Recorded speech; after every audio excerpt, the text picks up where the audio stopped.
الله الرحمن الرحيم وقلنا يا آدم اسكن أنت وزوجك الجنة وكلا منها رغدا حيث شئتما ولا تقربا هذه الشجرة فتكونا من الظالمين.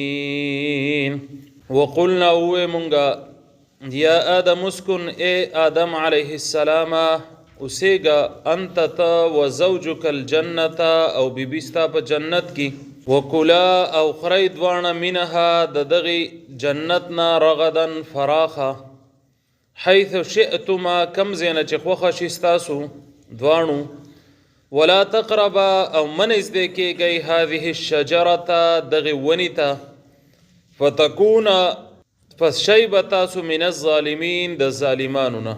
الله رب العالمین د آدم علیه السلام د عزت د هغه د پیدایش او ملائکه ته د هغه د سجده د حکم ذکر وکړو. وس الله رب العالمین د هغه بل عزت چې هغه لا ورکړی شوی دی هغه دا چې په جنت کې چې دینو هغه پیدا کړلی شو.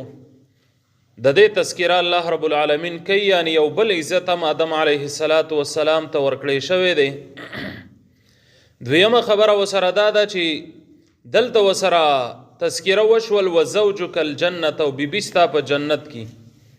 نو الله رب العالمین دې د جنت اوسیدونکي جوړ کړل او جنت خو ډېر زیات کولاو دی او دې پکې یوازې او انسان چې دی نو دا یوازې تنګیږي هم خپکیږي هم خوشحالیږي هم نه.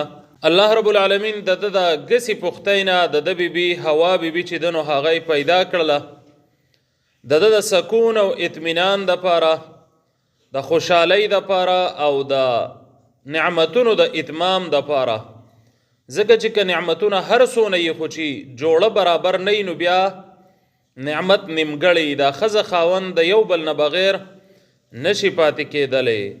نو الله رب العالمین پې دا احسان هم وکړلو چې د ګسې پختۍ نه حوا بیبي پیدا کړله او بیا دا چې دوی په جنت کې ورداخل کړله او په جنت کې ورته حکم وکړو چې تاسو اوسیږئ. نو وقلنا او وی مونږه الله رب العالمین وایي چې مونږ آدم علیه السلام ته ووی چې اسکن اوسیږه.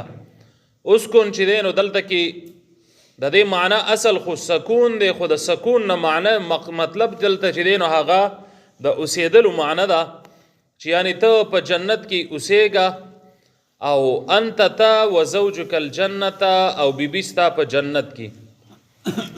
نو دا ښځه چې دا د خاون تابعی کم ځای کې چې خاون پاتې کیږي په هغه ځای کې ښځه هم پاتې کیږي او ښځه چې ده نو دا یي د دې دپاره چې خاون ته سکون او اطمینان او خوشحالي ورکي. د دې دپاره نه بلکې کوي نو دا بدترینه ښځه چې د خاون دپاره عذاب جوړ شي هغه ته پیغورونه کوي یا د غریبۍ یا د کوټې یا د سامانونو یا د کور وغیره، بلکې دا به څه کوي چې دا د خاون تابع ده. که خاون جنت کې جو دا به جنت کې، که بنګله کې جو دا به بنګله کې، او که خیمه کې نو دا په څه کې دا به هم په خیمه کې. نو انت و زوجک الجنت الجنه وز دلته د جنت تذکره رالل. نو په دې جنت کې هم بعضې خلکو داسې یو قول کړی دی او دا فلاسفه او متکلمین چې ورته وایي نو دوی هم په دې باندې وینا کړې ده چې د جنت نه کم جنت مراد دی. چې آدم علیه السلام ته ویلی شو چې تاسو به جنت کې اوسیږئ نو د دې نه وایي کم جنت مراد دی. دا کم جنت چې آخره کې د اعمالو په بدل باندې به الله رب العالمین ورکوي او که نه د دې نه یو باغ د دنیا مراد دی.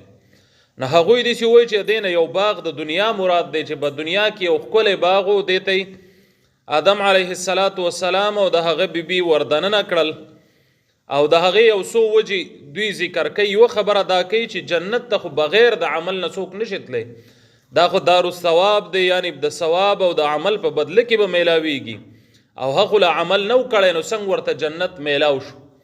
دویمه خبره دا کوي چې ګوره الله رب العالمین دې منې کړو چې دې ونې ته به نه نږدې کېږي. نو په جنت کې خو بیا من او روک ټوک نشته دی. الله رب العالمین چې کم نعمتونه ورکړي دي ټول به د دغه جنتیانو د پاره نو بیا یې ولې منې کړو. دریمه خبره دا کوي چې جنت خو داسې ځای دی چې دې ته خو شیطان نشي داخلېدلی. نو دې ته دا شیطان څنګه داخل شو؟ آدم علیه السلام او حوا بیبي چې دنو هغه څنګه دوکه کړل او په دوکه کې واچوله. نو یو خبره دا خو صحیح خبره حافظ ابن قیم رحم الله لیکلی ده چې هغه وایي دا خبره بیخي غلطه ده. دا خبره څه ده؟ دا غلطه ده. د الله رب العالمین کار دی جنت په عمل ورکوي، خو د عمل نه مخکې چې ورکوي نو څوک به تپوس وکړي، څوک دې تپوس نشي کولی. نو یو خبره اولنی دلیل دا وایي چې کله به قرآن او حدیث کې جنت مطلق ذکر شي د دې نه مخکې وروسته تذکیره نه، یعنی د هغې څه تفصیل نه ذکر شوی، نو د دې جنت نه مراد هم هغه جنتي. نو د دې خبرې نه پته لګي چې د دې جنت سره خو د دنیا څه تذکیره نه ده شوي، نو چې دنیا څه تذکیره وسر نشته نو هم دقه جنت تی مراد ده. دویمه خبره دا ده چې وروسته به راشي چې کله آدم علیه السلام بیا را کوزئ نو ورته وایي اهبطو تاسو کوشئ. نو که فرض که د دنیا په باغ کې و نو د باغ نه خو به یې د وتلو حکم کو، دا به یې ورته نه وایي چې کوشئ دنیا ته. او دریمه خبره دا هم ده چې ورپسې وایي ولکم فی الارض مستقر، ستاسو دپاره په ځمکه کې د اوسېدو ځای دی. نو چې په ځمکه کې د اوسېدو ځای دی دا په کم ځای کې و د کم ځای نه راوباسي، خو د بره جنت نه چې دی نو راوباسي که نه. څلورمه خبره پکې دا ده چې رسول اکرم صلی الله علیه وسلم دې باره کې څه تفصیل نه دی بیان کړی. که فرض که داسې وی چې دا په دنیا کې یو باغ وی نو پیغمبر به خامخا دا ویلی و چې دا د دنیا په باغ کې و، د اصل جنت کې چې دی نو هغه نه و. نو پیغمبر او صحابه داسې خبره نه ده کړې. پنځمه خبره پکې دا هم ده چې آدم علیه السلام په جنت کې پیدا کړی شوی، نو چې پیدا کړی شوی په جنت کې نو بیا څنګه دنیا په باغ کې ور داخل شو؟ دا د هغه عزت او اکرام دی چې هغه پیدا کړی شوی دا جنت کې دی. بله یوه خبره به دې نه علاوه وکړو، هغه دا ده چې په دنیا کې د کافرو ډېر زیات تحقیق کوي په ساینس او په دې لحاظ سره. نو دا هغوی یو نوې تحقیق ډېر لوی تحقیق دا دی چې د انسان چې دا د غم نه خالی کیږي، دا په مال نه خوشحالیږي، دا په کور نه خوشحالیږي، دا بس که یو بنگله جوړه کړي پای کې ورته بیا سکون نه، یاره دا رنګ مې خوښ نه دی، دا ځای مې خوښ نه دی. که یو باغ میلاو شي نو د بل باغه د هغې په تلاش کې یو دغه شان د مال او د ګاډي او د سهولت او د نوکر خو چې څونه پسې ځای دا ګوره. نو د هغوی تحقیق دا دی چې د دې نه پته لګي چې دا انسان د یو ځای نه رالیږلی شوی دی، د داسې یو ځای لیدلی دی چې دی په هغې تلاش کې دی قدرتي چې دی هغې ځای ته واپس تلل غواړي. حالانکه هغه کافر دی نو جنت نه یادوي، خو دا وایي چې د یو ځای نه دی راغلی دی او د داسې ځای نه راغلی دی چې دی هغې ته واپس تلل غواړي. نو دا چېرته داسې یو ښایسته جزیره ده چې دی دا دلته دومره کړاو کوي نو د ده اطمینان نه کېږي بې د هغې نه، د هغې هغه تماشه ځان ته جوړوي. نو ګوره د کافرو تحقیق هم دا دی چې څه دي هغه څه دی، هغه جزیرې مزیرې نه دی، هغه جنت دی، اصل جنت دی چې الله رب العالمین آدم علیه السلام او حوا بیبي هلته پیدا کړل او هلته د اوسېدو زی ولا مقرر کو، اجازت ورکو، دلته خوراک سکاک چې دی نو هغه تاسو کوئ. خو د ابلیس خدا خوښه نه وه که نه، د هغه په زړه کې خدا کفر پروت او دلته خو دوی امتحانن و. یوه خبره دا ده چې لکه دا کمې خبرې دوی ذکر کړی چې جنت ته ابلیس نشي داخلېدلی، هلته به امتحان نه وي، نو دا خبره صحیح ده. خو چې کله د عمل نه بعد سړی لاړ شي، دوی خو د عمل نه مخکې تلي و که نه، لا خو لا د امتحان دپاره و، د امتحان پې و چې دا مه خورئ. چې کله د عمل نه پس کله جنت ته داخل شي نو بیا به په چا باندې من او امتحان او د ابلیس تلل به بیا هلته کې نه وي. او ابلیس چې کله لاړو دوی ته خبره وکړل نو په داسې طریقه سره یې وکړه چې دوی ته قسم وکړو وقاسمهما انی لکما لمن الناسحین، دواړو ته قسم وکړو زه ته قسم کوم په الله چې ستاسو ګورې خیرخوا یمه. نو هغوی خو انسانان دي، انسان چې مخلص نو اکثر په پردی خبره زر دوکه کېږي. او قسم نو دا سوچ هم نو چې یو صحیح سړی څنګه قسم کولی چې قسم یې وکړو خو دا خبره ټیک ده که نه. د جنت نه مراد چې کم دی کم جنت دی، هم دغه اصل جنت چې دی هغه تی مراد دی چې کم ته زمونږ د تلو امید دی. الله رب العالمین دی ورته مونږ او تاسو بوتلی کی وکولا او بیا ورته وایي چې خورئ دواړه.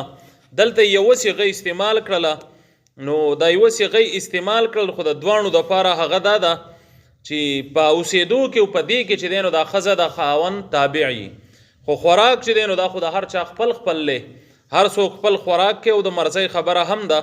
نو وکولا منها تاسو خورئ د دغې جنت نه. الله رب العالمین ول اجازت ورکو چې تاسو ته خورئ رغدن فراخه.